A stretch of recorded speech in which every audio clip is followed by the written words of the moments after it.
Here's the crazy thing that I don't think we talk about enough with Steph Curry. He's a 6'3" guard who has never had the pop and the burst and the leaping ability some other incredible guards of this era. He won the MVP in 2015. He won the MVP in 2016 in his 20s. He's 35 now. This sounds like a rather bold take from former NBA veteran JJ Redick, who saw up close and personal some of the greatest Steph Curry moments ever. But I do have to say, this take on Steph is far from blasphemy. In fact, as hard as it might be to believe, this take just might be the God's truth. At now 35 years old and having played 14 NBA seasons, Steph Curry, to the surprise of literally no one, just wrapped up yet another MVP caliber season. But let's be honest, we knew this man was MVP caliber or GOAT-ish material for nearly the last decade. So the question is, how in his mid-30s is Stephen Curry still finding ways to do things this game has never seen before? And while you think about that, here's an even better question. How much longer will we see the unprecedented greatness of Steph Curry play out in front of our very eyes? Just one day in practice, man, Steph went crazy. Like, he wasn't missing. And it was like, now we blaming the sub refs, or what we call them, the alternate refs that come in to help us out. Now we cursing them out because he can't miss. And then if he missed, to call foul. And I mean, one time I got mad and like, I forgot he was on my team and pushed him. He still made the shot. I mean, we played about 7 minutes, man. He had to have like 25 points, man. It was crazy. And at one point, Sean Livingston just stopped. It was like, yo, I don't know if I ever seen anything like this. If you were ever wondering why there's such a big gap between Steph Curry and about 99% of the rest of the NBA, you just heard it. In a league today where most players are treating practice like a good old-fashioned backyard game of horse at the family cookout, Steph Curry, despite his many accolades, pieces of hardware in his trophy collection, and the lengthy resume he already has, still, and I mean still, treats the basic X's and O's of the game like his career depends on it. And it's why his work ethic far and away outdoes most of the players in the league. In fact, when Steph Curry does decide to call it a career and hang up his jersey for good, people will point more towards his burning passion for the game as his secret weapon to success in a league that was previously dominated by big guys. Oh, and did I forget to mention that Steph Curry arguably has impacted his sport more so than any other athlete has in whatever sport he or she represents? Take it from the guy who held the NBA on a string throughout his prime. You said Steph Curry changed the face of basketball itself and how the game is played. And before we even got on air, you were talking about a situation with your oldest son where you had a chance. He's standing in the corner when he should have dove back in the day. But now that's what the game is. And that's kind of the Steph Curry effect. Talk to the... Steph Curry is messing the game up. I'm on the internet now, see a bunch of little kids dribbling, shooting 100-footers. To get warm, to start the game. But he's doing something for them. He's giving them a chance.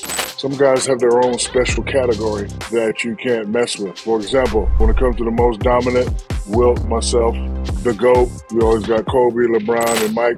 When it comes to the greatest shooter of all time, Steph Curry is in there by itself.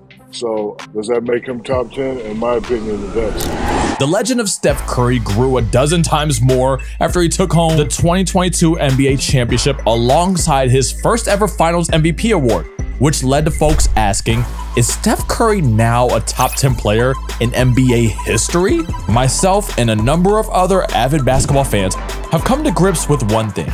Ranking NBA players is a never-ending conversation. Whether you have Steph Curry in your list of the 10 greatest NBA players of all time or not, there is one that no one can argue, because this truly proves that Steph Curry will forever be in his own category.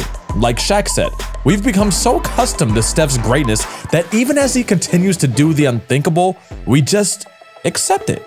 Steph's career three-pointers are all the way up to 3,390 in his regular season career, keeping in mind that it's now been nearly 2 years since he broke the NBA's all-time three-pointers record when he did it in December of 2021. Steph made 273 three-pointers in 2023, which, by the way, ranked third in the league this season despite Steph playing in just 56 regular season games. If we look ahead to the next 3 seasons, taking us to the end of Steph's 17th season in the NBA, it multiplies Steph's average made three-pointers per season of 298 using his average make takes in the last 3 years as our benchmark, simple mathematics would mean that Steph's nearly 3,400 career three-pointers, or 3,390, would be around 4,300 three-pointers after 17 seasons played in the NBA.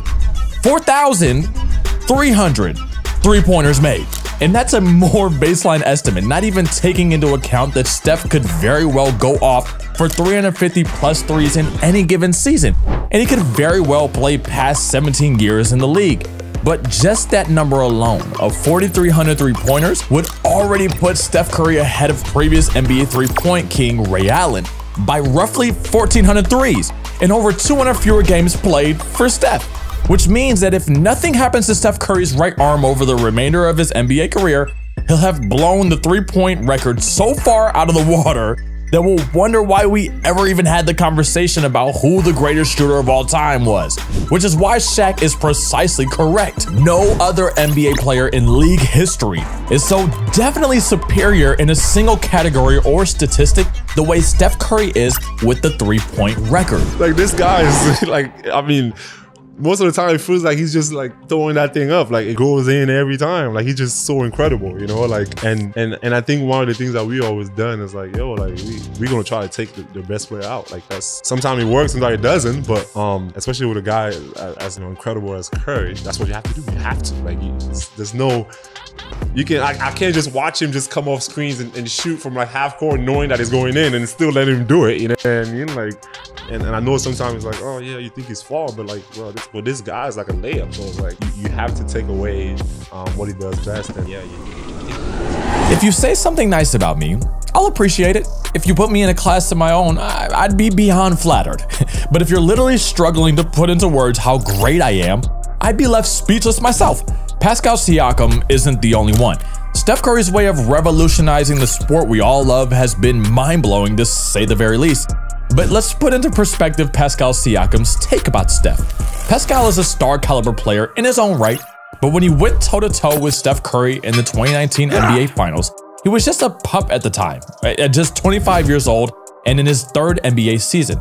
So, the Raptors beat Steph's short-handed Warriors in 6 games, yet Siakam was sitting there in absolute shock at how great this man is, and I'm guessing a ton of that has to do with him watching Steph Curry when he was younger and just starstruck at the fact that he was playing him on the sport's biggest stage. Oh, and that 47-point performance at home in Game 3 wasn't half bad either.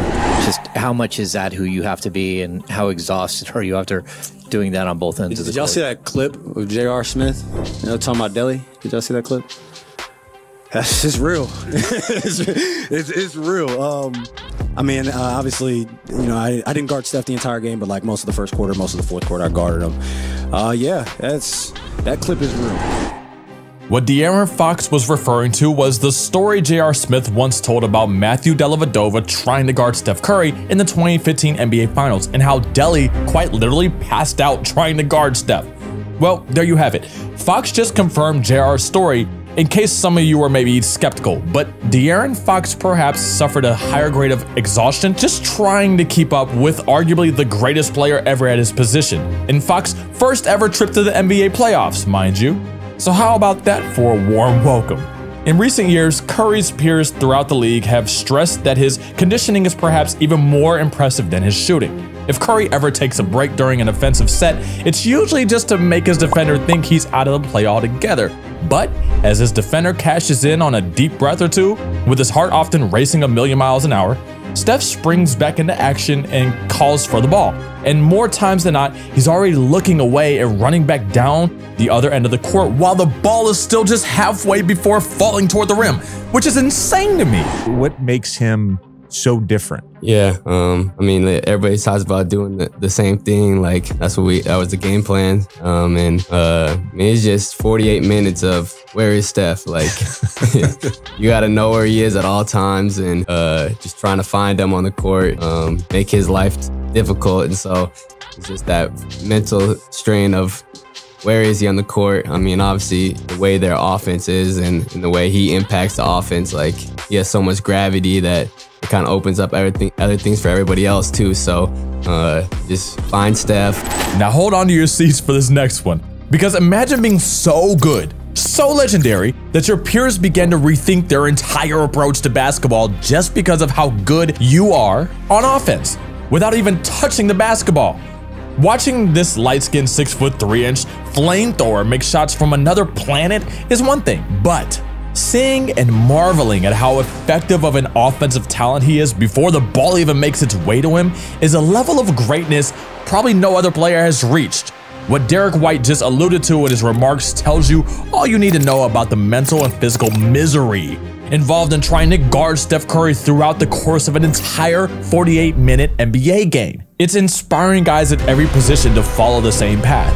In Steph Curry's MVP season in 2015, only 14 NBA players shot at least 40% from the three-point line, and just 3 of those 14 players weren't either a point guard or shooting guard. In this past 2023 season, there were 36 players that were 40% or better from the three-point range, and less than half, 17, of those players were either a point guard or shooting guard, which means in today's NBA, forwards and centers are shooting the ball just as proficiently as guards did just 9 seasons ago. And who do you think is responsible for such a rapid shift in the league? A harder player to guard for you than Steph Curry? I would say of the guys that I match up with, the guys that I like am told to guard, you know, like I'm not guarding AD, I'm not guarding Kevin Durant, you know, those guys don't see me. I'm only 6'5". But like, yeah, like guard wings, man, that dude's a menace. Going head to head with Steph, what was that like? It's honestly hell. But just the way he moves without the ball, the weight, I mean, it's honestly their system too. It fits him to perfection. You literally can't ever relax. And I remember game 1 and 2, chasing him and Clay around, and I couldn't make a shot. Everybody's looking at me like, why can't you make a shot? I'm like, he got no legs. But yeah, no, his approach to the game too is special. Just the way that he, sees the game and the way he goes about the game. It was a lot of fun to play them. Obviously happy we won. But nah, it's hell to guard him.